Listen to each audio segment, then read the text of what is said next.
you'll bring Andrew in after that. And there's a video that kicks off for our intro, but we can still converse during that. People won't hear us talking. Yeah, just give me a moment. It kicks off for our intro, but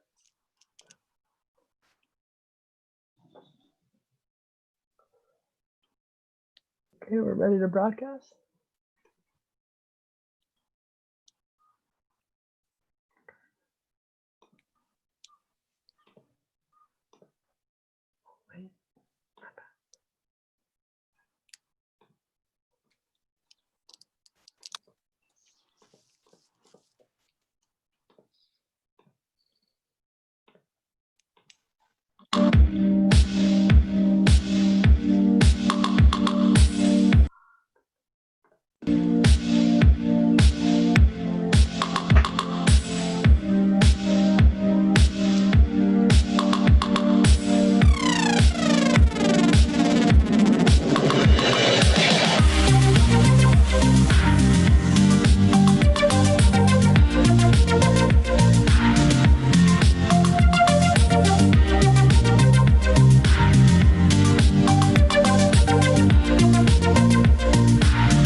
hello and welcome back, everyone.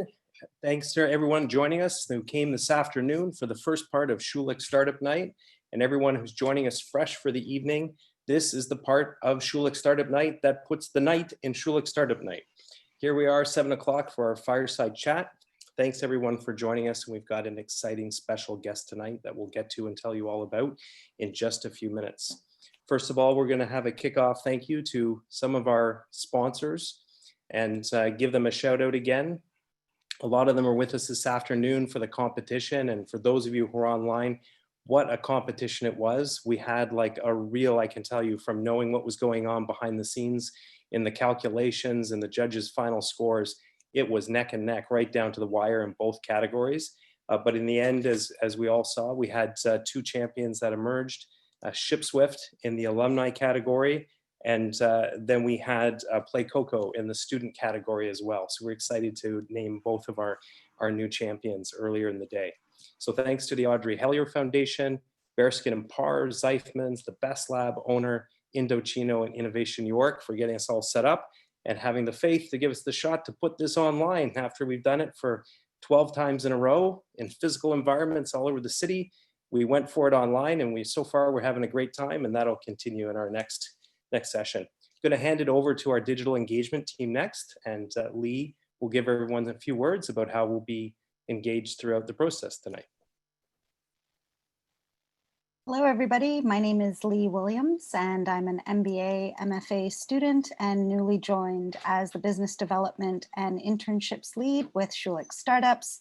And I'm joined tonight by Glory, who is our Social Media and Communications Lead, And we're inviting you to join us on Instagram at Schulich Startups. Our 50th new follower will receive a VIP access ticket to our next event. And if you would like to tag your posts throughout at hashtag SSN13, and our top post will also get VIP access at the next event. Thanks. Back to you. Super. Thanks, Lee. And just as we get ready to introduce our VIP guest, I'm first going to introduce the host for our fireside chat tonight, and that is my friend Daniel Warner, Schulich MBA and Schulich Startups Advisory Board Chair extraordinaire. Daniel has been a great friend to the group as we built the community, and was the first person to put up his hand after Vito to say, I'm ready to help build and introduce you to some wonderful people, both Schulich and in the community beyond. Thanks for joining us, Daniel, and I'll hand it over to you to kick us off for the fireside chat tonight. Absolutely. I'm happy to be here. Andrew, thanks for joining us. Chris, Vito, the whole team.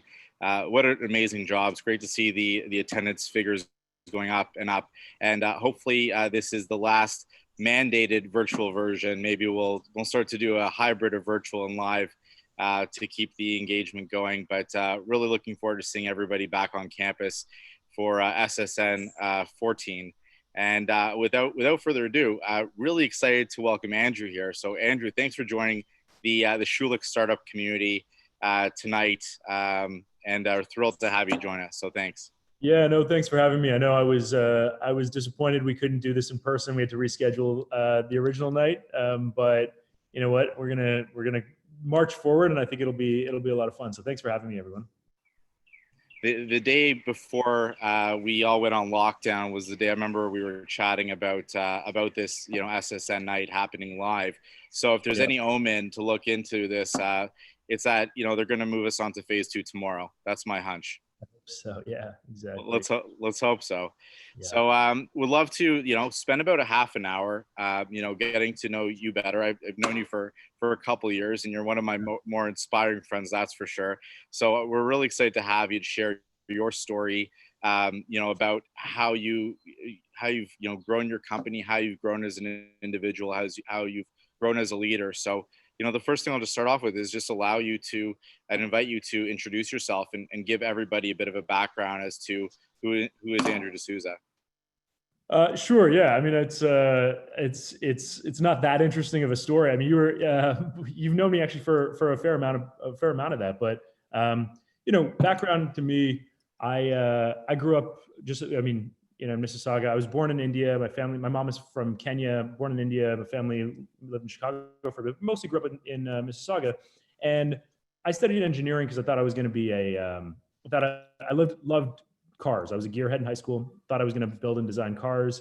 Very quickly, studied it at Waterloo for engineering, realized that I was not going to be an engineer working in a car plant for my whole life. And so graduated university, worked in management consulting for a couple of years, and then realized that was also, I loved building, right? I loved just getting my hands dirty and building stuff. And as a consultant, you're always sort of off to the sidelines. And so moved out to Silicon Valley, and I got to know a guy named Chamath, who was he was head of growth at Facebook at the time, ended up leaving to start a venture fund called Social Capital. I think he's now the chairman of Virgin Galactic. He's a pretty outspoken dude, but he's originally Canadian.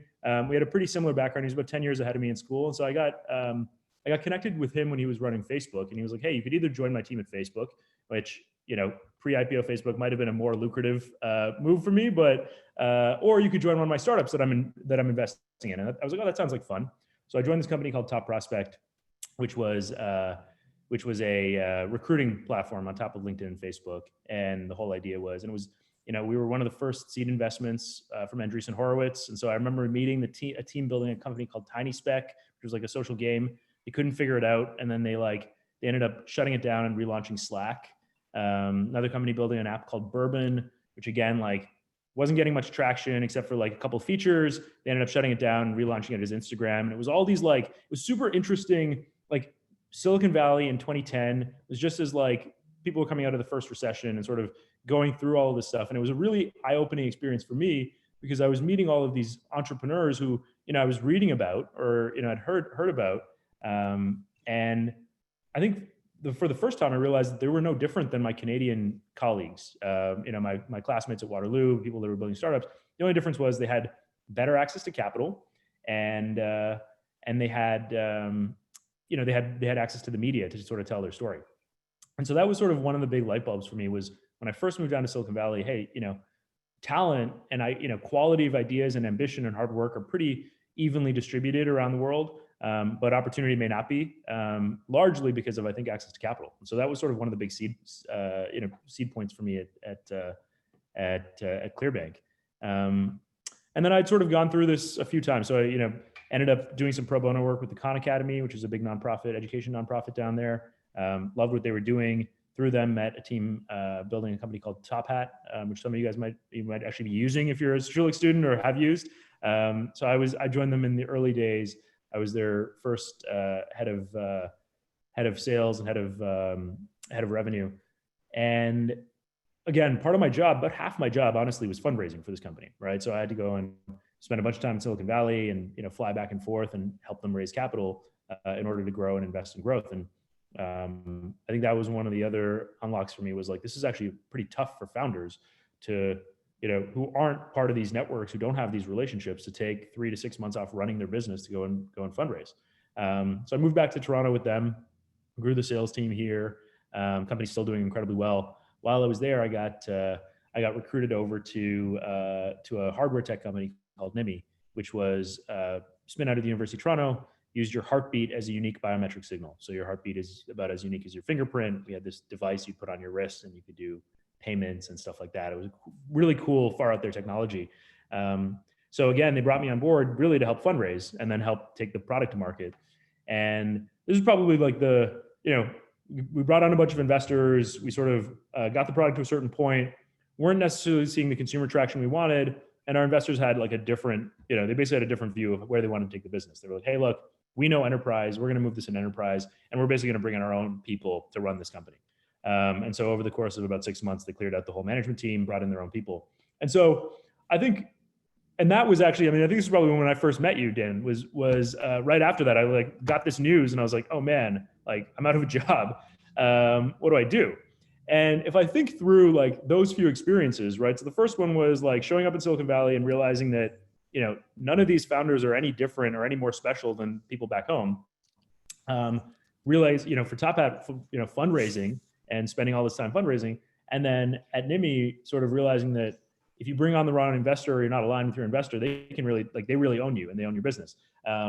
Those were sort of the foundational moments for me to say, I think we could actually go solve this problem and really solve the capital problem for founders and entrepreneurs. And that's been sort of the mission for Clearbank from the very beginning, was, how do we help more founders win? How do we unlock capital for founders in a much more friendly way?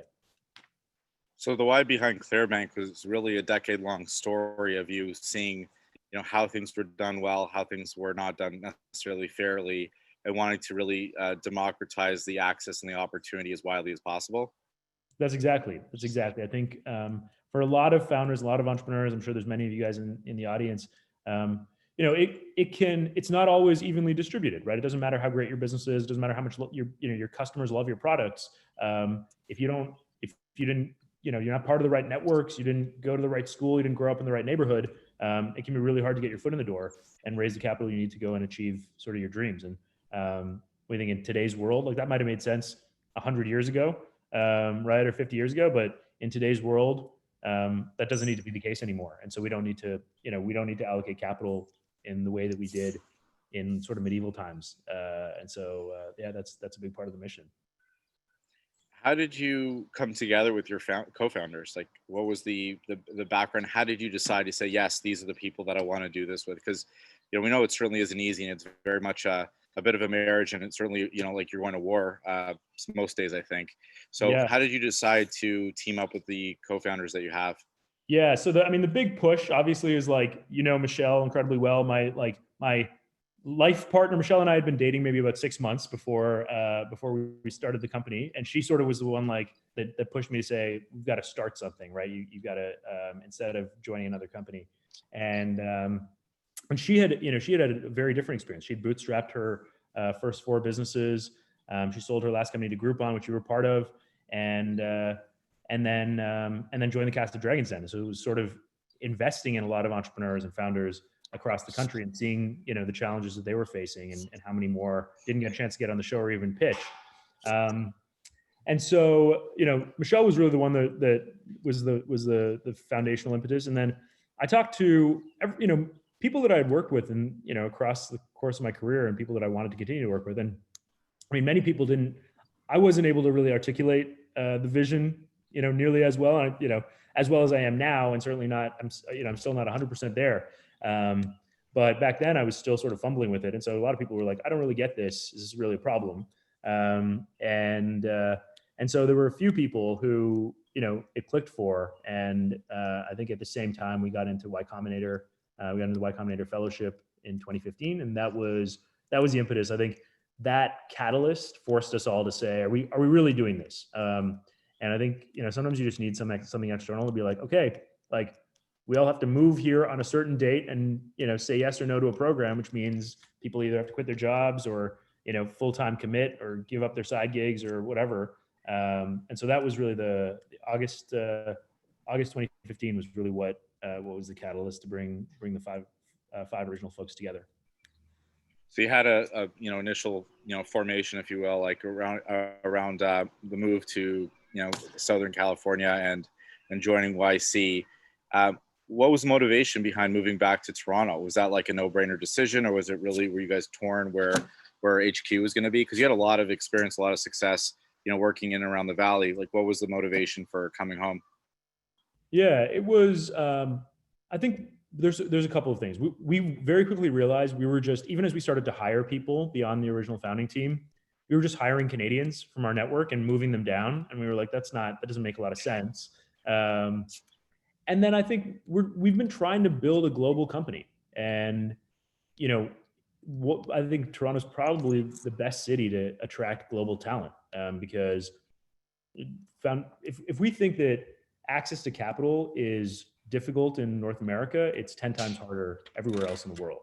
And so if we can, build a company of people that understand different cultures and different languages and actually, it can speak those languages or at least understand how business is done, that goes a very long way. And we thought that Toronto is the absolute best place in the world to do it. And it's a much deeper talent pool. And Michelle and I both had strong networks here. So I think it would have been a lot harder for us to attract, the caliber of people that we have at our company now, really anywhere else in the world. We have a lot of founders, right? So our team is a team of entrepreneurs. It's we have 200 people and every single person has their own founder story, right? Sometimes that means that they started a side business in high school. Sometimes that means they started a nonprofit in university. Sometimes that means that they started a full venture-backed startup. But almost everybody in our team, has their own founder story. They come from entrepreneurial families where their parents were business owners, and so they resonate with the problems that our customers are facing. And I think that's really part of what has allowed us to thrive to date. It's amazing. So I have a number of questions from that. One is I would just ask, because there's probably about 90 people on the call right now, is can you tell everyone a little bit more about what Clearbank is and what it does and how it helps founders specifically? And then following that, like, how do you make decisions? Because certainly, as you've discussed, VC is slanted to certain areas and whether, knowingly biased or not to, certain demographics. What do you guys do to solve that? And ultimately, how do founders get funding from Clearbank? Yeah. So, the way we thought about it was equity is a great product at the very, very early stages.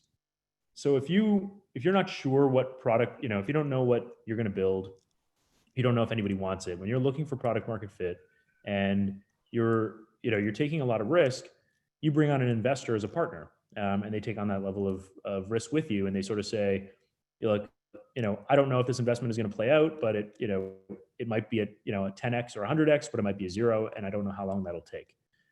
Once you've de-risked your business model a little bit, and that might just mean, I know that I've got a product and I know where to find customers for that product. And I know it costs me $1 to find a customer and I make $3 off of that customer over X period of time. Then equity starts to feel like a very expensive way to fuel that growth, to get you to scale. And that's really where Clearbank, that's really the problem that Clearbank has initially been started to solve is we can use that data to make a much faster decision, and we can design a financial product that is much more efficient. And so our current product is, if your business model is working, we can give you $100,000 for 5% of your revenue until we get 106 back. And that's typically, so it's structured as a revenue share. So we're in it, if the revenue goes up, great, we get paid back faster. If the revenue declines, what we're seeing in COVID right now, for some of our customers, revenue's way up, some of our customers, revenue's way down. And we're just sort of in it with them. And so I think that's been the foundation is once you've figured out, dollar in equals more than a dollar out, and I'm spending money on repeatable growth like sales, marketing, inventory, then we think we're a much better alternative than spending a lot of time and giving up a lot of ownership and control for the same amount of capital. That's great. When I guess your team or in essence the algorithm maybe is looking for who to back, what does it typically look for, or at least what are some of the indicators that are looked at? Yeah, so we work with all online businesses. So either e-commerce, most of our customers are e-commerce, so they're selling consumer products or consumer apps, and then also B2B software or B2B SaaS companies. And really, it's like if you're selling your product online and your customers find you online and you sell to them online, we can probably fund you. And one of the beautiful things is because we don't need, it's all data driven. So you plug in your data and we make a decision. We have a product called a 20-minute term sheet, and it's basically like, spits out an offer within 20 minutes, actually like 30 seconds, but 20 minutes had to catch your name to it. But so we've basically taken a lot of that bias out of decision. You don't need to get a warm intro to us. You don't need to be able to pitch, your product or your vision. It doesn't matter where you went to school. It doesn't matter your pedigree or whatever. If you've got a product that people want and you know how to find those people, we want to help you find more of them, and we will fund you to do that. And so I think that's really changed the paradigm, and it's been interesting because it's allowed us to really sort of like almost by accident solve some of the diversity problems that I think we see with a lot of venture capital, which is not very much money goes to women or minority people of color. We've funded people in every state in America, which most, I think 80% of venture capital goes to people in 4 states, businesses in 4 states in America. And so, so I think those are some of the things that inherently by just taking the bias out of the process and letting the data do the talking, you can actually really sort of democratize access to capital. Yeah, it's revolutionary. It's really exciting. Yeah, we feel like we're starting, we want to be part of a movement here, and just where founders are more in control, right? And we want to help founders win. And Michelle and I share this belief, and our whole team does, that solving most of the biggest problems in the world are probably going to be solved by entrepreneurs versus being solved by governments, right? So if you think about everything from major health crises to climate change, right? It's like the biggest impact on climate change was literally like Nest, the thermostat, and like Tesla, right? Or they're going to be, right? Those are some of the biggest things versus trillions of dollars of government, government investment. And so even as you think about, the racial inequality and anti-Black racism and what we're seeing in the U.S. and our own struggles we're having in Canada with the Black community, Indigenous community, people of color, all of that stuff.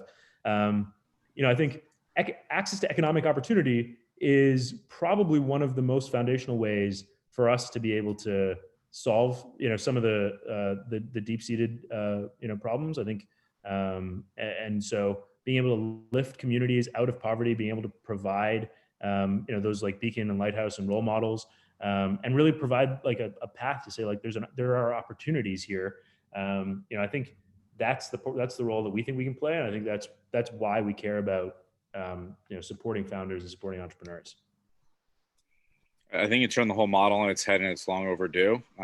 Refreshing is probably an understatement, because usually, I've been fundraising, as you know, and through a couple startups, and it's exhausting. And it's all about obviously who you know or who knows you, who's read this blog, or connecting to a founder in their portfolio, and it certainly is a relationship game at the end of the day.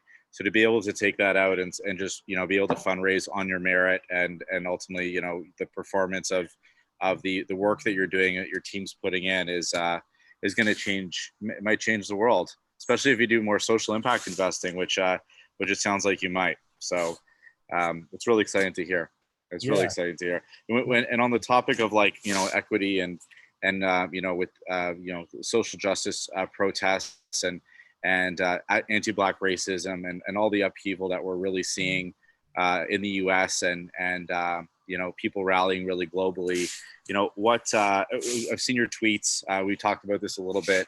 But with the death of George Floyd and Tony McDade and Ahmaud Arbery and unfortunately many others, can you talk a bit more about your sentiments about what's happening and how it might play into either the tech space, VC space, or even within Clearbank in terms of how you approach things?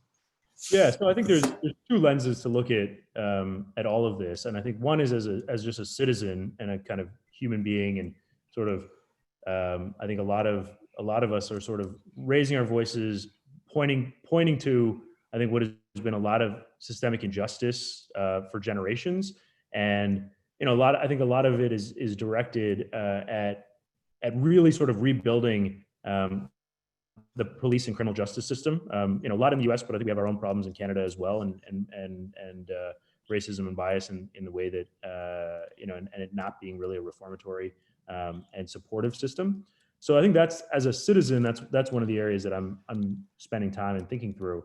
But then as a business leader and as an investor, I think we have a real opportunity. And I almost think about this as I think about it less even as a social investment, and I think about it more as uncaptured alpha, right? There's a unique investment opportunity. If you can find great entrepreneurs who are looked over because of the systemic bias in the way that investments get done, right? Whether those are banks, whether those are VCs, like everything that you talked about, it's more about who you know.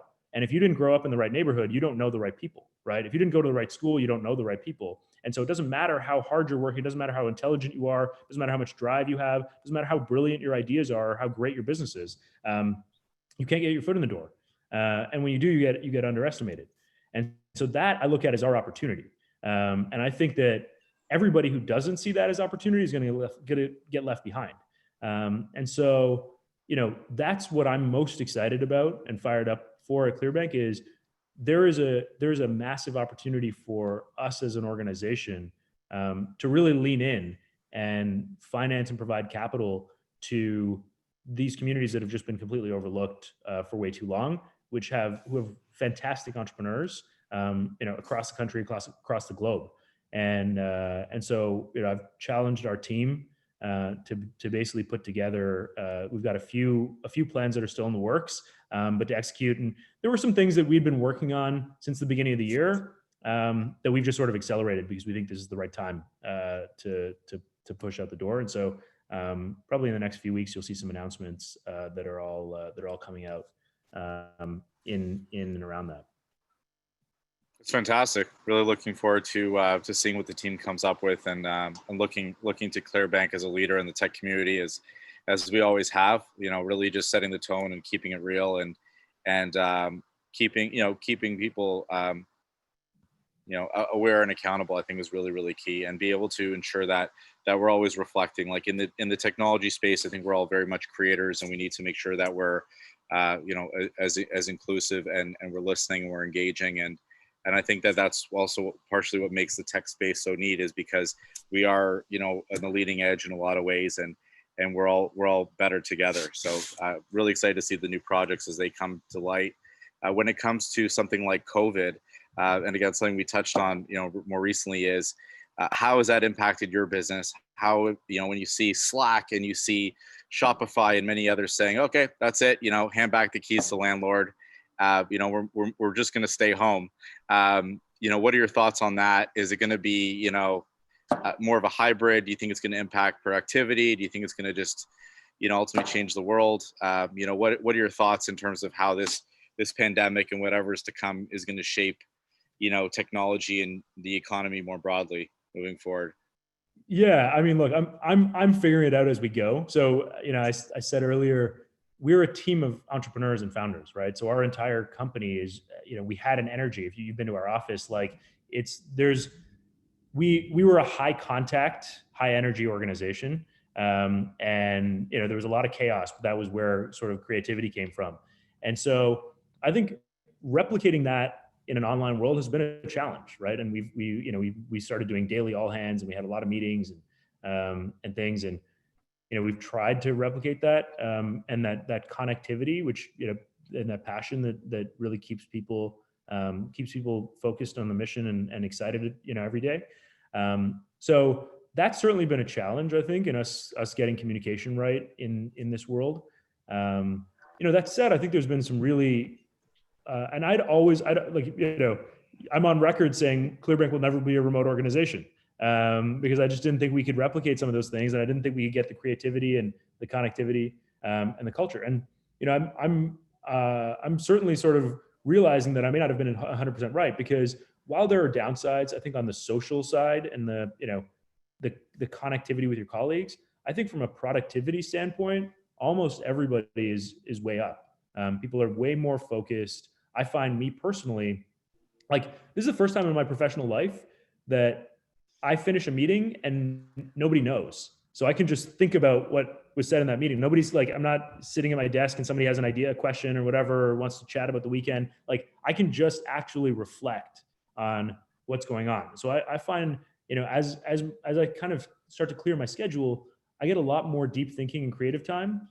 And the other thing is, I find I used to, if I wanted to brainstorm, I had an idea, I would just look around and say, like, oh, who doesn't look busy, who I can ask their opinion on. And it was just sort of like random. Now I'm like, I've got an idea, I want somebody's opinion. Who's the best person inside or outside my organization at this moment who I should call and get their opinion? And so I'm much more intentional about these things. So I find there's some really good benefits. And I think there will be a really interesting hybrid to say, how do we maintain the benefits of the remote work, but not lose the connectivity and the social sort of collaboration, when things do eventually open up. And we're not going to stop. We're not going to slow down or wait and hold our breath until things do open up. And we're certainly not going to rush back until things are very safe for, our team and the community. But I also think it's almost, I'm using this time to really build the muscle of leadership in a remote world, in a distributed world, because I think that's just going to be a skill that you have to have, like in the 2020 and beyond. If you want to be a leader, if you want to be an executive, you're going to have to figure out how to inspire and communicate and get alignment and encourage conflict and all of the things that, we're often taught to do in front of a room, right? Or in a meeting room. We're going to have to figure out how to do that over Zoom, which is, kind of a unnerving task, but it's something that I'm trying to build that muscle, during this time. Absolutely, that's really good insight. When it comes to founders have an idea, you then have to become a leader or CEO. Like it's all, sometimes people conflate the three terms together, but really I feel like it's a stepping stone. And with all your experiences now managing, co-managing a company of 250, that's grown probably by 4 or 5-fold over the past probably 18 24 months. You mentioned like it's kind of like a muscle, but how would you suggest you refine that muscle? Like do you listen to podcasts? Do you talk to your friends in the industry who have been there, done that? Do you go to people outside of the industry? Like what do you do to continue to hone your skills? Yeah, I mean, it's certainly like a challenge. I mean, my job changes every month, and I think the first step is just realizing that I'm not going to know everything, and I'm like a human being, and I'm sort of figuring things out as I go. And the more that I can let people know that, the more leeway they give me. So if I let my team know, hey, here's what I'm struggling with, and here's how I'm thinking about it, instead of, hey, I've got all the answers. That's been pretty helpful. And then I think, being able to, being able to just talk through this stuff with, I've got a group of other founders in the city that we get together probably every 6 or 8 weeks, and we sort of talk pretty openly and vulnerably about what we're struggling with and how we're navigating things. being okay. Yeah. Being okay being wrong. And I think that's one of the biggest things is like just embracing that and being like, hey, I'm going to make a bunch of mistakes and that's okay. Um, I think probably one of the biggest things, and this is probably one of the biggest adjustments from when I had a personal relationship with everybody in the company, which was like maybe up to 50, even up to 100 people. I kind of knew everybody. I knew a little bit about them. They felt like they knew me one to one. And it's been harder and harder to do that as we've scaled. I think just realizing that like my job is not to make everybody happy. And I'm not going to be able to one-on-one provide the context of every decision that I make. And be okay that I'm not always going to make the right decisions, but I've got to be able to make decisions fast with, as much information as I've got. And just come to terms with the fact that there's going to be some people who are upset with me because of those decisions. And the best that I can do is provide as much context and make that decision, with a good conscience and a good heart, and be open about transparent about that. But I think I used to get myself torn into knots every time somebody would disagree with a decision or be like, oh, well, what about this? You didn't consider this. And you can sort of completely wrap yourself up as you start to scale because everybody's got, different perspectives and context. And in a lot of ways, your job is not to make everybody happy. It's impossible. So that's probably one of the biggest things that I learned. I see there's Vass has a comment about transparency at the core. And it reminds me of something Michelle said about radical candor. So can you share a bit more about the values and the principles that you guys lead Clearbank with? You mentioned you guys focus on a strong founder story, but I know you really focus on hiring for character. And so can you talk a bit more about that and maybe also segue into, what you think students, because there's probably many on this Zoom, what they can do to hopefully get ahead or stay ahead as they hit the market in the coming months or maybe years? Yeah, I think so. We have a set of 5 values at Clearbank. They spell the word swear kind of weirdly: speed, winning, authenticity, integrity, and responsibility. And so we talked about speed a little bit, and we talked about a couple things. But when you talk about radical candor, it's kind of this combination. The way that we look at it at Clearbank is it's this combination of, when we say winning, it's not Clearbank winning. It's every interaction that you go into, does the other person feel like you want them to win, right? Do they think that, like, whether it's a customer, a sales call, whether it's a colleague, whether you're hiring somebody, whether you're firing somebody, it's like, look, as a baseline, if I'm talking to you, Dan, like, you need to believe that I am actually, this conversation, I have your best interest at heart, right? I actually want you to win. Even if it's a difficult conversation, even if it's something that you don't want to hear, I'm on your team. I want you to win, right? And then if you establish that baseline, then like you can actually be pretty real with people. You could have a hard conversation. You can give people critical feedback because they know that it's in their best interest. It's for them. And on the inverse, right? If you think that if you're not convinced that I want you to win, and you think that I have some ulterior motive, it doesn't matter how nice I am to you. It doesn't matter what I sugarcoat anything, to be with. If we haven't established that, then you're going to take everything. You're going to look for the holes. You're going to look for stuff out of context. And so I think one of the mistakes when people talk about radical candor, one of the mistakes that some organizations make is they use it as an excuse to be an asshole, right? They use it as an excuse to just be mean. And that doesn't work, right? That devolves very, very quickly. So radical candor actually starts with a foundation of, we're on the same team and I actually want you to win. And the reason we're going to have this difficult conversation, the reason I'm going to give you this real feedback is because I am on your side and I want you to win. And I think if you miss that step, it can be really detrimental to a relationship or to organization. So that's one of the things that we constantly try and reiterate for the team, and we have to remind ourselves for sure. I appreciate that. Thank you. I think one of the last questions, am I going to get the hook soon, Chris? Because I have a lot of questions for Andrew. Yeah, I mean, you guys are great. I know we could all listen to you all night, but we got some eager people ready to go. So I'd say maybe give us one more question. We'll go to the group, and then Sure. we might work you guys back in again later.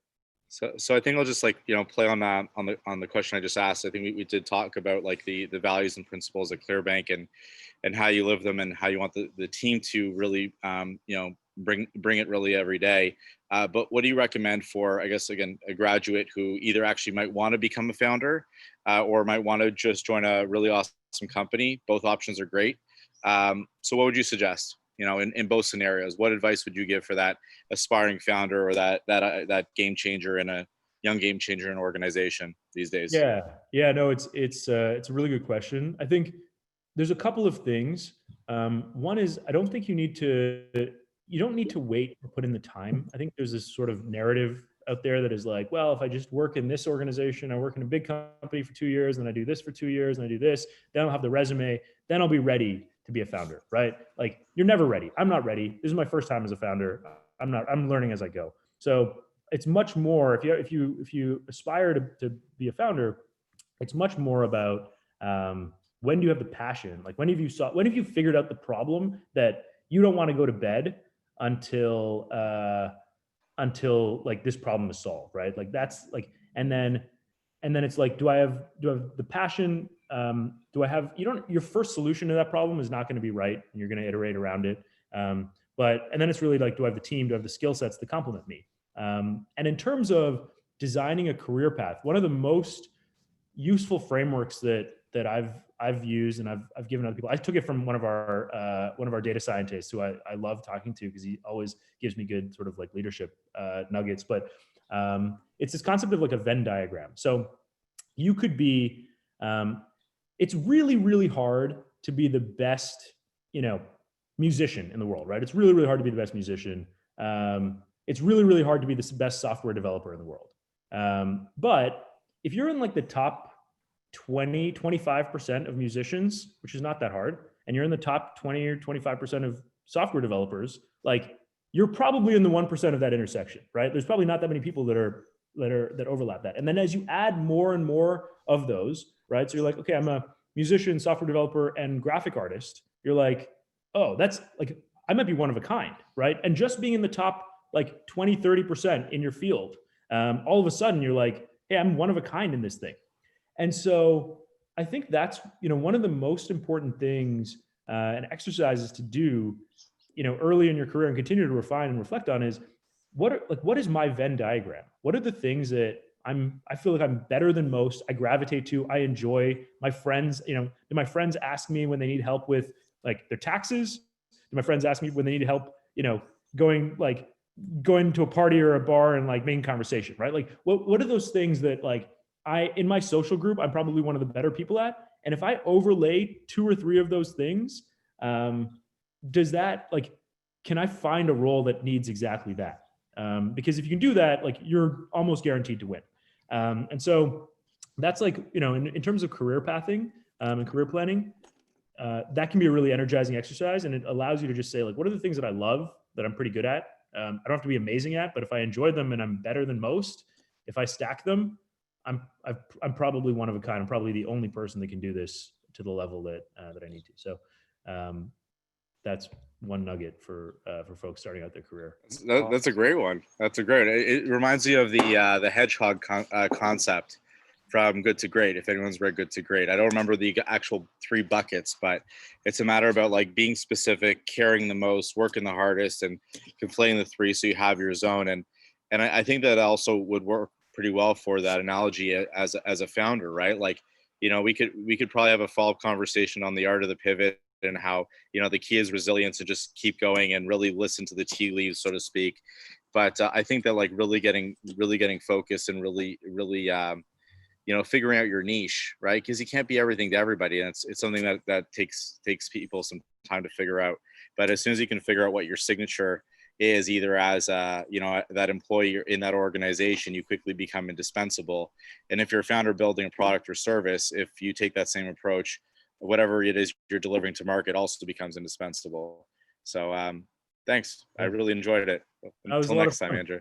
It was a lot of fun. Thanks, guys. Thanks, everyone. Great job, guys. And also, I really enjoyed how Daniel just kind of like slid in like a very subtle ask for return engagement right there in his last comment. So that was pretty cool. So we're now, if it's okay, Andrew, we're going to go to the group, and we have some people lined up who are eager to ask you questions. So first up, we have one of our competitors actually from earlier today in the startup competition. She did amazing. She won the People's Choice Award, and she also won the Bearskin and Par IP Award. So we're going to ask Akosia to come up from Muse and ask your question.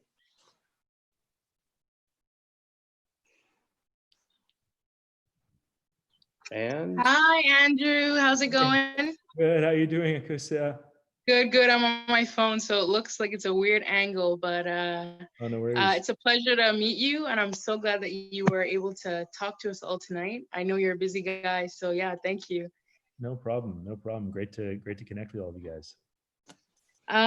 So my question, we did bring it up earlier. You touched upon it. I wanted to just kind of get your own personal experience in light of a lot of the global events, things that are happening in the world, and just your experience as a minority man. How did you find your experience, or did you encounter any challenges in the tech world in Silicon Valley as you progressed into your career? And if so, how did you combat them? And what advice would you give some of us who didn't go to the right school, may not have the network, you know, may not have come from the right family? How can we get there? And what advice could you lend us from your experience? Yeah, no, it's look, I won't pretend like I've had the hardest experience. You know, I've certainly fortunate. I think even just you know, like whether it was studying engineering or some of those things, like some of I had a few things that like worked in my favor, and but yeah, certainly. I mean, look, growing up in Canada and then going out to Silicon Valley, you know, was, as you know, with no network, not knowing anybody, was certainly hard. And I think in a lot of ways, what I started to thrive on being underestimated, right? And I think that was one of the biggest things for me, was like, you just look for that, like, I found that fire in my belly of like, okay, like if you you really don't know what I'm capable of, you know, I'll show you, right? And I think that like being, and Michelle actually loves being the most underestimated person in the room, because like you can do a few things, right? One, like everybody lets their guard down. And so you can get all kinds of information. I always love like showing up, and you know, again, Michelle does this way better than me, but she'll come in and everybody, like, for whatever reason, she, like, people think she's like a journalist or something, or a recruiter, especially outside of Canada where they don't watch Dragon's Den. And so she'll just be like, oh yeah, what do you do? What do you do? And like, she'll sort of talk to people, and then eventually they sort of hear her story and they're like, oh shit. And so like, I think that's one of the biggest things, is like, you know, what, like, at the end of the day, there are a lot of things about your situation that's out of your control, but what is in your control is you can actually take responsibility for your situation, whether or not you're to blame for it, whether or not, like, you can actually say, okay, look, I'm going to own the situation. Here's where I am. I'm going to own my relationship with my situation, with how people are treating me in this moment, with how people are underestimating with me in this moment. And then I'm going to use that in a productive way, right? And I think that's and it's often, it can be incredibly difficult when it feels like the whole world is unfair and the odds and the chips are stacked against you. It can be very easy, and it can be very satisfying to just be a victim, right? And basically say, look, this is out of my, you know, I'm doing my best. It's out of my hands. You know, the chips were stacked against me. And that, you know, that feels like a really good escape, and can be satisfying. But at the end of the day, until you're like, until you've taken responsibility and you're like, here's what I'm going to do about it. I may not be responsible. I may not be to blame for my situation. This is one of the, we talked a little bit about the difference between responsibility and blame. And we often use the word responsibility as a substitute for the word blame. But in reality, blame is like, you could blame anything on your situation. You can still take responsibility, right? I'm not to blame for COVID. I can still take responsibility for how I react to it. And so I think for anybody who's in a difficult situation, an unfair situation, you don't have to, it's not your fault.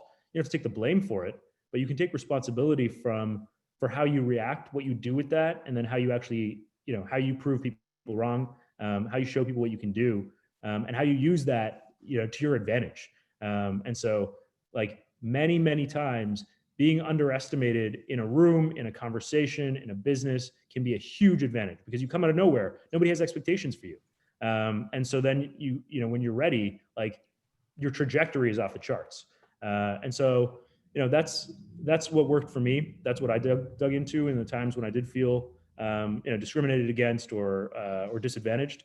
But it's not always easy. I'm not saying that it's an easy thing to do, and I certainly haven't been able to do it consistently. Thank you. That's actually an amazing answer. Thank you. Next, and we have a special guest who dropped in there. That's nice. We some of the greatest moments, I think we can all agree, have been kids dropping in the middle of like Zoom meetings that have been Absolutely. like so priceless. And I think most people are getting so comfortable with it, and they're like actually just nice family moments that happen. It's really cool. Next up, we're going to go to Pei-Ling. Awesome. Thank you so much, Andrew, for being here today. So I really appreciate all the insights so far. I wanted to learn a little bit more about your challenges as an entrepreneur and what are some key learnings you can share with us in terms of just starting out and how to get past those. Yeah, I think, it comes down to like people. I think this is one of the biggest challenges in business is every person is the center of their own universe, right? And it's really, really hard to take yourself out of your universe and get in somebody else's universe. And look, whether that's a customer, whether that's an investor, whether that's a colleague, but often with teams, I find it's tension within teams. It's being able to have open, real, honest conversations. And you can do that in, maybe you have that with your early founding team and then you scale. Maybe you even lose that with your founding team as you scale or as you take on more responsibilities and the stakes get higher. I think, and this has actually been particularly challenging in a remote world because at the very least, when I can get my whole team or my executive team together, I get the whole company together at an all hands, or I get the executive team together in a room, we all have the same environment and the same context. So I know when somebody's not present, and I can tell when somebody's not checked, when somebody's checked out, right? Or somebody's, checking their phone because they're worried about something or whatever. In Zoom, I have no idea. All of you guys on this call are all in completely different contexts, right? I don't know. Yeah, maybe your kids are like, hungry and like bothering you for something. Maybe somebody's ringing the doorbell. Maybe you're stressed about something else. Like, maybe you just got a text message and like, of great news. But we don't all have a sort of shared common experience. And so it's hard for me to design my message to resonate with all of you and your respective experiences and your respective sort of situations. But I think that's like one of the hardest things that I still struggle with, and I continue to try and remind myself of, is like I'm not the main character in everybody else's story, right? They're the main character in their story. I'm part of the supporting cast. And so what role am I playing in their story right now? And what's the main storyline, right? What's the theme? What's the main storyline? What's the plot going on in their life?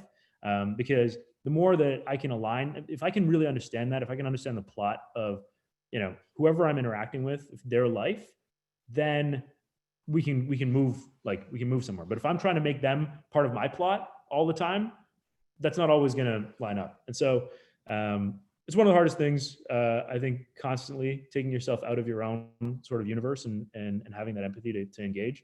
I certainly don't have I don't have a silver bullet for it, but I do know when I feel like I'm not getting somewhere in a conversation, I try and understand like what's the storyline, what's the context, what are they actually going through, and can I sort of reapproach it with that empathy. Great. Thank you so much. Yeah, no, for sure. Thank you. Now, I don't know, Andrew, if you know this, but we actually have a campus in India. And we have 55 students every year who do their first year of their MBA in Hyderabad, and then they do their second year with us in Toronto. And now that's been interrupted a bit, of course, with everything that's happened, but we can't wait for them to come and like meet them. And I've been online with them now for months. Can't wait to give them a hug when they get here. So our next question is going to come from India and from Asna. Can you come on with us now, Asna? Yes, hello, Andrew, and a very good morning from India.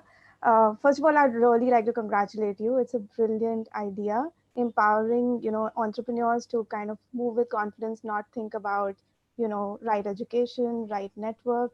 And I just wanted to ask you that, is there, do you see a positive change in the Canadian environment with this?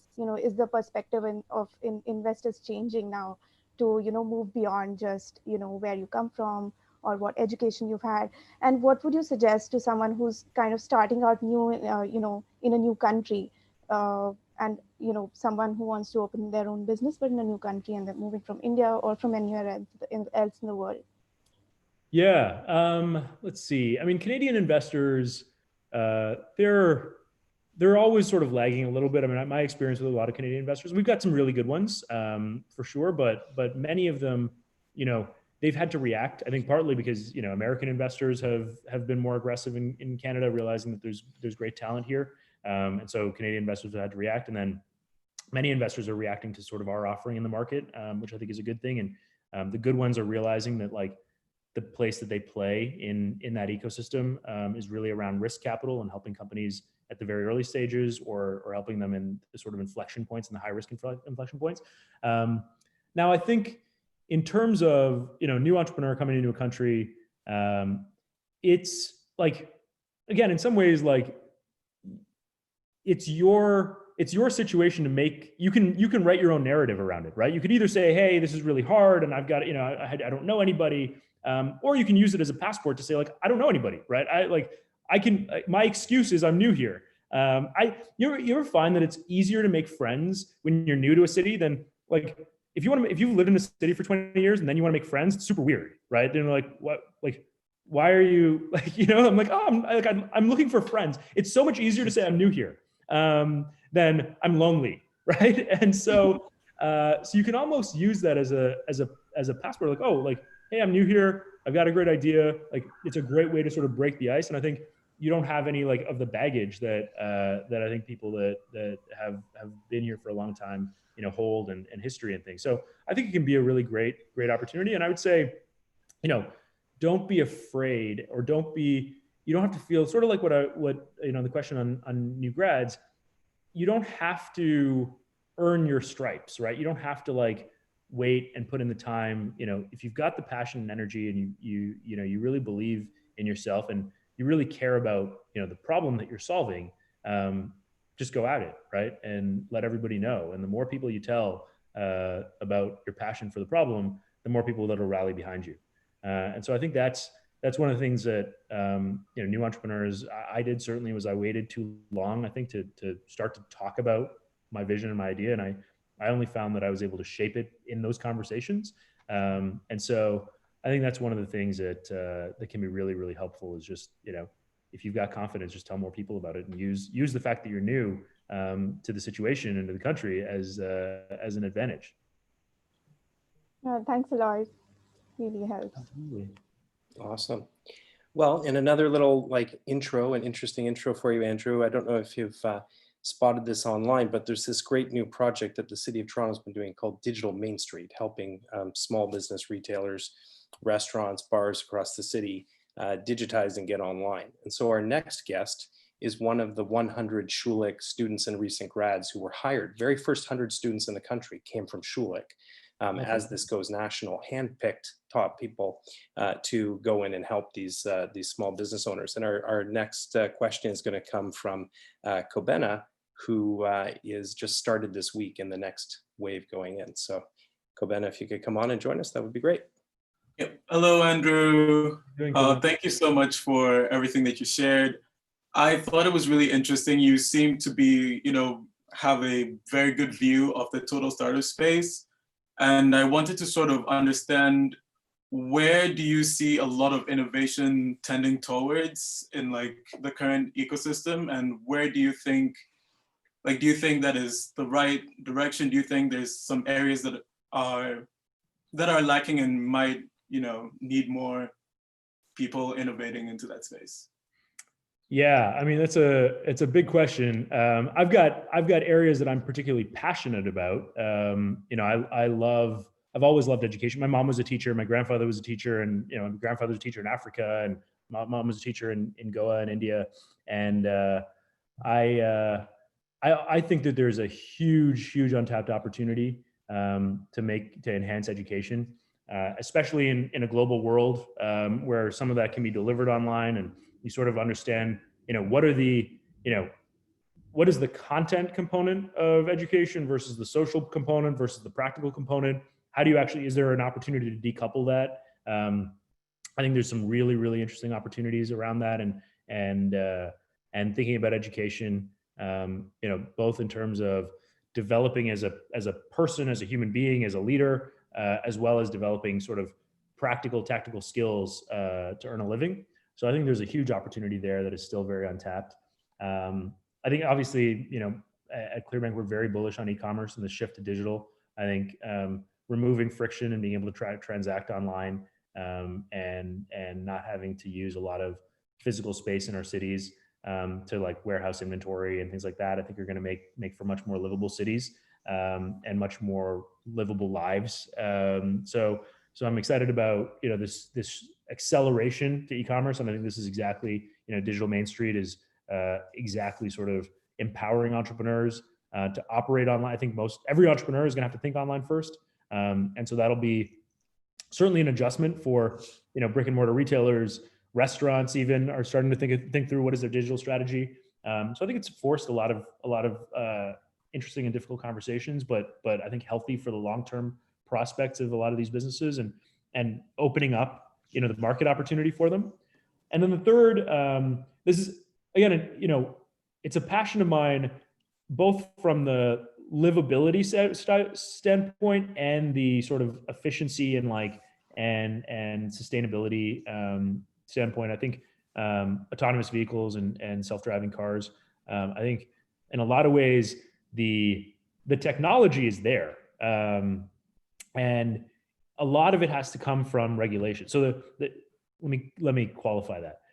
If it was mandated that every car was autonomous, the control systems exist, right? So if every car on the road was autonomous and nobody could actually drive, you could turn that switch and everything would be quite safe. I think the challenge is in an environment where some people can drive and and those are all unpredictable. It becomes a very hard control system problem because you've got this thing with operating in a very unpredictable system. And so I think, accelerating that and really accelerating it from a regulatory standpoint is going to, save lives, save emissions, make our cities kind of much more livable as well. So those are a few areas that, I spend a lot of time thinking about and like brainstorming and reading about. So, yeah. Thank you so much. That was a spectacular answer. Oh, no, it was fun. I like the question. Thanks. Okay, our next guest brings an intersection of two of the things that we're really inspired by and proud of within the Schulich startups community. We have an unstoppable, unbelievable wave of women entrepreneurs. Like if you go to the Instagram account and you look at the last 20 tiles, not including what we posted up just for promotion for today, but if you go to the next 20 tiles, you're just blown away by how many women entrepreneurs we have coming from Schulich. And we also have a real wave of social purpose entrepreneurs that are coming. I'm always struck by that. There's so much inspiration for changing the world. So you're going to meet one of those, and that's Myra. Would you join us, please? Yes. Hi, Andrew. Can you guys hear me okay? Yeah. Okay, awesome. That was a great intro, Chris. And it actually leads to my point perfectly, because I really appreciated you talking about inclusivity and diversity in entrepreneurship. It's something that's really close to my heart and hugely important. So kind of along the same lines, but just expanding that to just the VC environment, we see a sense of exclusivity towards software and SaaS companies, and it comes at a cost of inclusivity towards hard tech. And arguably, some of the problems that need solving today are in hard tech. We're dealing with a climate crisis. We're dealing with a lot of issues that do require hard technology. I know you have experience with NIMI as well, and part of that was in hard tech. So I'm wondering where you see or what things in the VC landscape need to change to make it more inclusive to hard technology. I know, Clearbank isn't really tailored for that, but do you see an opportunity to change and make it more inclusive to that area? Or you can just speak, just largely in terms of the VC environment in general. Keen to hear your tips there. Yeah. I mean, look, so first off, hats off, congratulations to you. it is a slog. Building a hardware company is really, really difficult. It's like 10 times harder than building a software company. So, hats off on and congrats on taking that challenge up. I think a lot of the biggest problems that we have as a planet, require real R&D and investment, and building hard technology. And the flippant answer is like VC's jobs got too easy, right? They were able to make money by investing in things that were kind of relatively low risk, relatively cheap to test. So it was cheap to de-risk this company. And then they just started making money as those companies scaled, right? And so, in some ways, part of our mission is to drive venture capital back to where it sort of belongs, where it started, which is investing in true, true 0 to 1 innovation and true risk capital, right? And so it's like if I invest in, a new healthcare initiative or drug, or a new clean tech initiative, that may not work. But if it works, then it's massive, right? And that's where venture capital started, right? In Silicon Valley, when they were investing in new silicon chips and they were investing in new things, that took, millions, tens, hundreds of millions of dollars to get the first product out the door. But then when it worked, it was massive. And so I think what's happened is, in a lot of ways, like venture got lazy by just saying, well, I'm just going to invest in the software thing. We can, it doesn't take very much money, and I can just wait until they get traction, and then they get traction and I can invest more. And we want to take that option away from them in a lot of ways and force venture back to making really difficult, scientific R&D based bets. Because I think that's the place for equity. And so, unfortunately, I don't have a short-term great answer for you. I think it comes down to sort of some of the things that I'd already talked about. Like, as long as you continue to be passionate and continue to talk about, the problems that you care about and your unique perspective and insight into those problems, and why you have that unique perspective, the more people you talk about that with, the more people that will help shape that perspective, and eventually you'll meet somebody that aligns with that perspective, understands it, and is able to take that back. Because ultimately, part of the reason why VCs struggle to make investments in hard tech is because they don't understand, they're not equipped to do that, right? And so VCs have kind of become general. If you think back to like the 70s and 80s, every venture capitalist was a PhD, right? And they invested in their area of knowledge. That's not the case anymore. And so I think that's part of it, is like, how do you find those investors that for one investor, for like one needle in a haystack investor, your investment thesis is not as risky as it is for everybody else, because they get it. So part of your job is like, how do I find that person who gets it, and who has that deep knowledge? So it's not an easy task, but it's an important one. It's one that sort of the world needs in hard tech in general. Yeah, no, that's great insight. Thank you so much. Absolutely. Super. Well, our next question comes from one of our students, MBA students, who has come to Canada and come to Schulich to build his business. And so he's got a question for you. We'll bring on Dimash. Yeah, good evening. Can you hear me well? Mm-hmm. Good. Oh, yep. Awesome. Thank you so much, Andrew, for your insights and honest and open sharing of your thoughts. It's really important for us students and especially newcomers to Canada to hear from people like you and to get this inspiration. So thank you so much for that. My question is about mentorship. Do you think that startups need mentors? And maybe you can share your story, and maybe you had or still have mentors, and how to define a good mentor and where to find them. Yeah, it's a very controversial question. So you may not have thought it was controversial, but so when we went through Y Combinator, we had sort of these mentors, right? And Y Combinator has all these storied, entrepreneurs and VCs and stuff that are mentors in the program. I think often what happens is you can get like mentor whiplash, right? Because you have some mentor that, like a accelerator program or an investor or somebody trots out, they spend 10 seconds learning about your business, and then they shoot advice to you, right? Really like from the hip. And And then you come back the next week and it's a different mentor that tells you something completely different. And so I think that's one of the really hard parts about like the generic mentor is if they don't have the context of like what's going on in your company and with you as an entrepreneur and why the reason that you're building the company and what you've already tried, it's really hard for a mentor to give you sort of off the cuff advice. And so we found that we got like exhausted by the mentors. Like there were very few mentors who we like, most of the mentors would say stuff that we'd already tried or we already thought about and decided not to do. And so I think there's a couple of, for me personally, there's two things that have worked well. One is a peer group. So I have a group of other founders who all want me to win and I want them to win. And we've become very, very close friends. And we get together and we just talk through, here's our business plan. They just ask questions and their goal is just to clarify, like, have I thought through all the angles? It's smart people who I trust. But there's some continuity so that we sort of know each other for a long period of time. And so that I have found a lot of value. And then I have a coach and a number of our executives at ClearBank have coaches. And again, it's sort of there's a bit of chemistry, right? Like my CEO coach is very like similar style and he pushes me and challenges me and we decide on the things. So even now I was like, look, for the next couple of months, I want to work on becoming a better, Zoom CEO, right? I want to work on becoming a better remote leader. And this is going to be the project that we're going to work on together. And so, but again, there's some continuity there. So I think mentors can work, peer groups, whatever, work well when there's like chemistry and continuity, right? I think it's like, do I like spending time with, do I look forward to the conversation? Do I feel like they care about me? Do I care about them? And then is every session or conversation building on the previous one? So they're building context.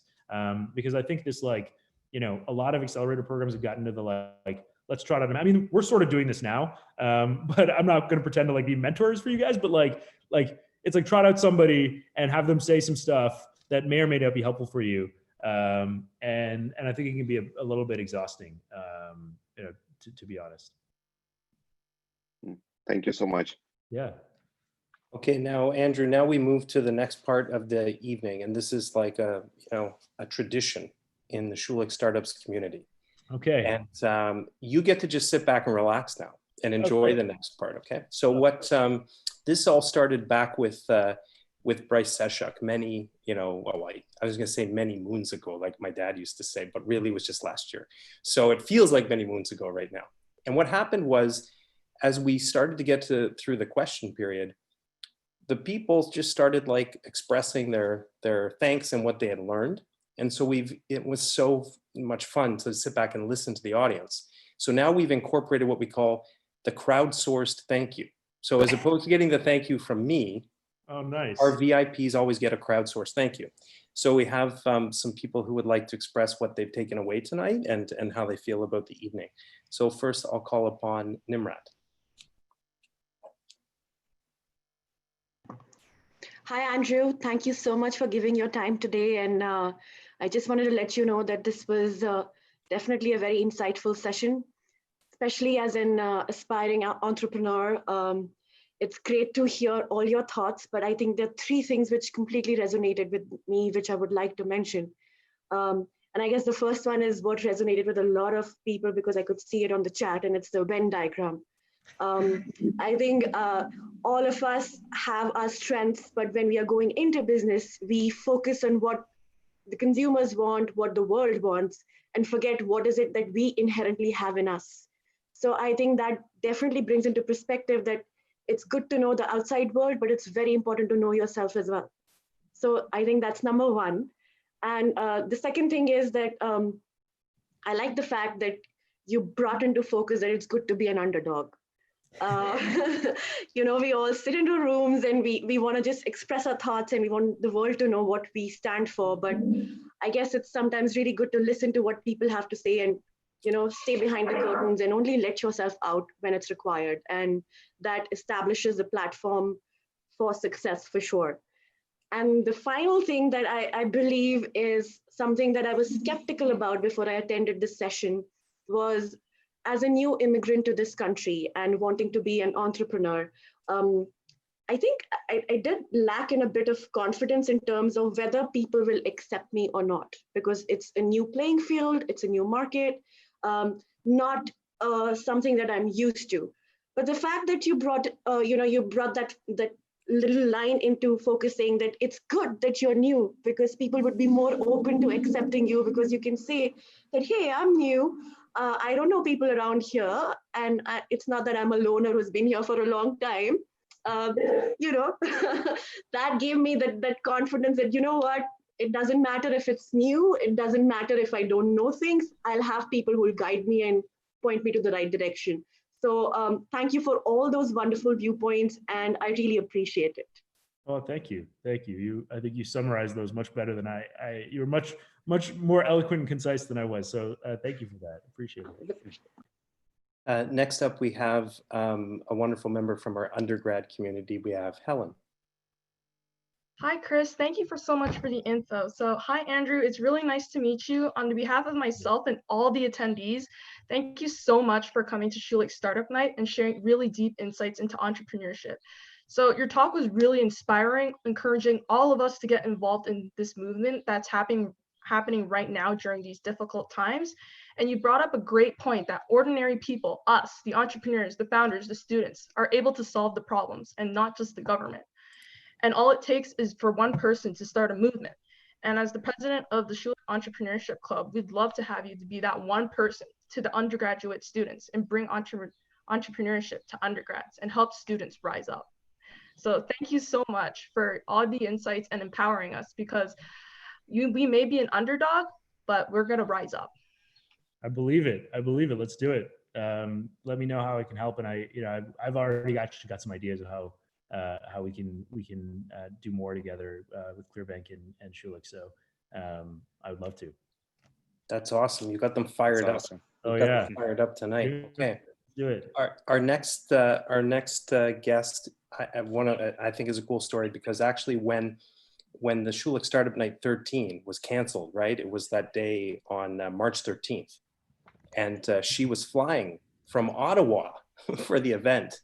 Oh. And I had to find her and tell her not to get on the plane. So Leah, can you come on with us and share a word? Yes, thank you. Yeah, I'm still here in Ottawa, so didn't get on the plane this time, and I don't think I'd even have the option to. But thank you so much, Andrew, for what you said tonight. It was super insightful, and I think the humility that you also brought was so awesome. What really resonated with me is I personally right now work majority in the commercial banking space and trying to fit that with small business. So I see that gap that I think Clearbank is filling super well. And hearing this story, from a lot of people of, I can't get that capital in Canada, so they're almost forced to move to the States.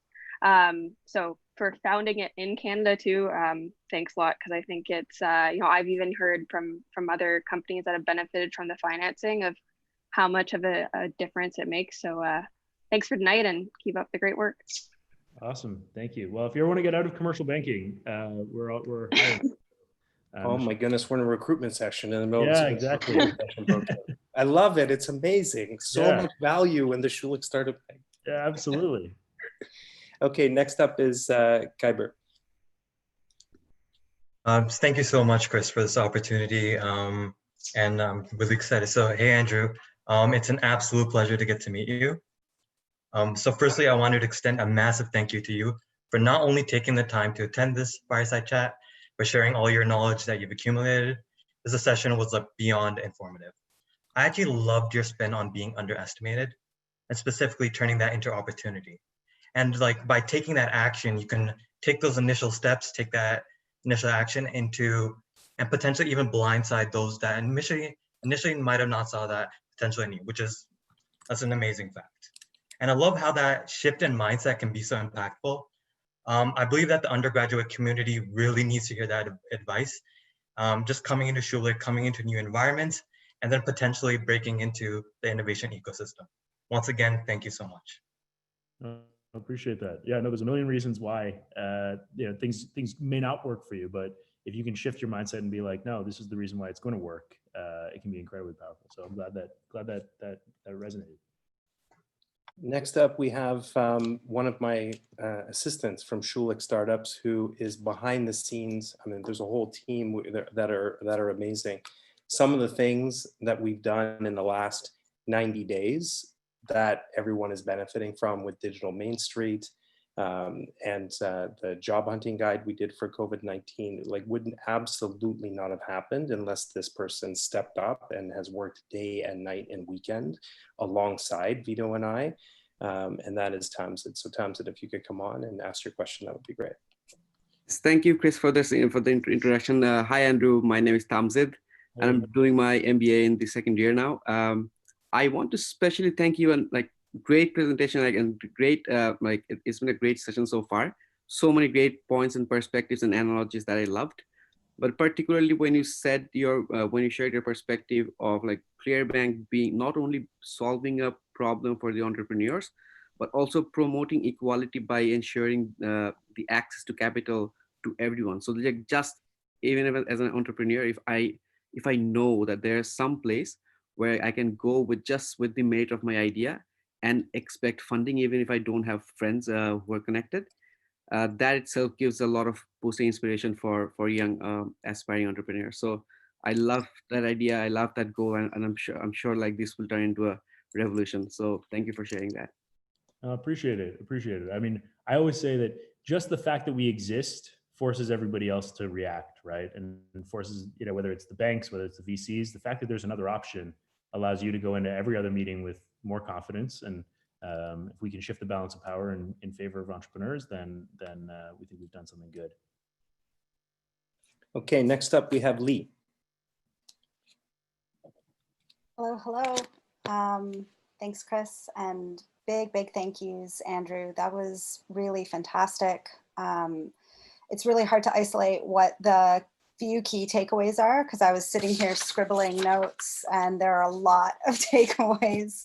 But definitely echoing Nimrat with the one-of-a-kind Venn diagram description. That's definitely a personal takeaway for me, as well as when you were talking about, the time to move on the idea is, when you've understood the problem enough that you can't sleep until you solve it. And then you get through the iterations that probably aren't going to solve it right, but it's when you've gotten to that point where you understand it that you jump. And then I'm also a storyteller and artist. So I deeply loved when you were talking about, getting out of ourselves by recognizing that we're not the main character in everyone else's lives, and to really, delve into that empathy and understand that we're supporting characters in other people's lives, but what's that plot and how do we fit into it and how can we respond to it? So those are a few, but there were many, and just thank you so much. Also, very much looking forward to the next steps with Schulich. I really liked that bit that you mentioned. Yeah, no, absolutely. We have a lot of plans for how we're going to get more students involved in our network and ecosystem. And I have a ton of respect for storytellers. I always find that I love having conversations, but I'm terrible at telling stories. I have just a terrible memory. So it's been something that I've been working on myself. But that's awesome. I love storytellers. That's awesome. Yeah, I would challenge that. I think you're doing a great job at storytelling. We're going to have a last note from one of our Schulich alumni and a former Schulich Startup Night champion, who is also now working on your team. And Yes. that is Vasiliki. She'll be on audio, not video with us, but Vasiliki, you want to say a word?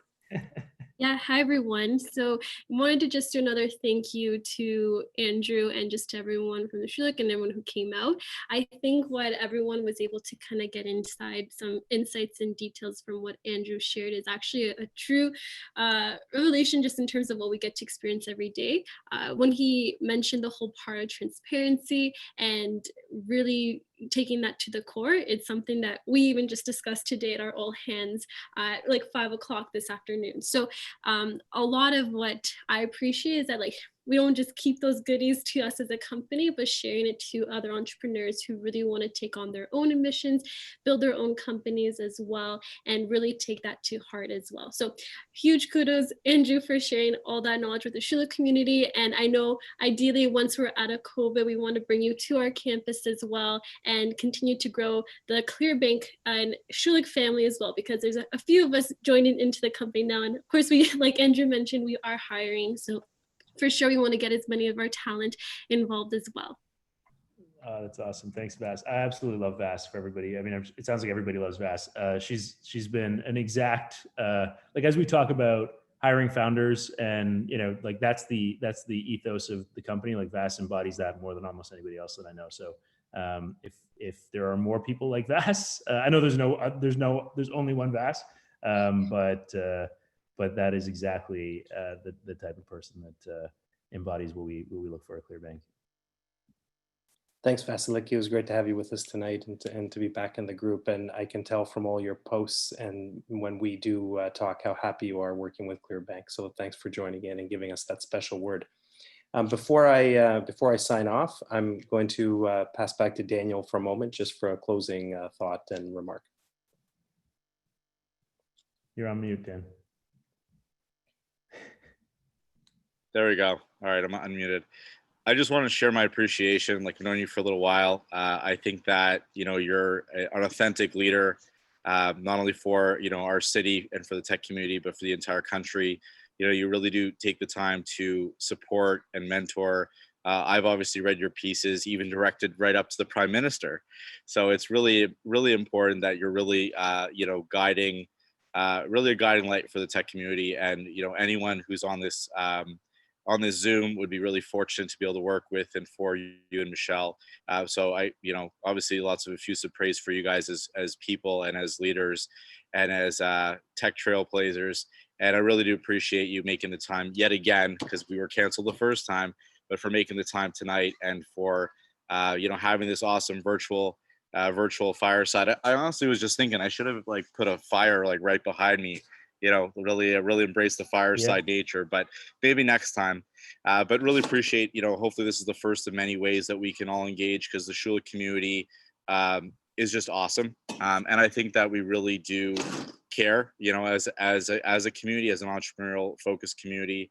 We really want to make things better. Like one of the things that I always talk about with Chris is that each and every person that I get to meet at these startup nights, really they care about helping. Like you mentioned, winning and really ensuring that winningness like is almost, I mean, it's a really, really horrible word to use, but viral these days. It's really infectious. So I'll just use another bad word, but like, it's really, it's just really an amazing community that effuses praise and feedback. And it's really awesome to have you now as an honorary member. And like I said, we really hope to collaborate with you, Michelle, and the team going forward. And yeah, so thanks, man. Really appreciate it. Yeah, no, really appreciate it too. I actually, funny story, it was down to Schulich and Waterloo were my last two options in where to go to undergrad. So it was very close. I almost became an alumni.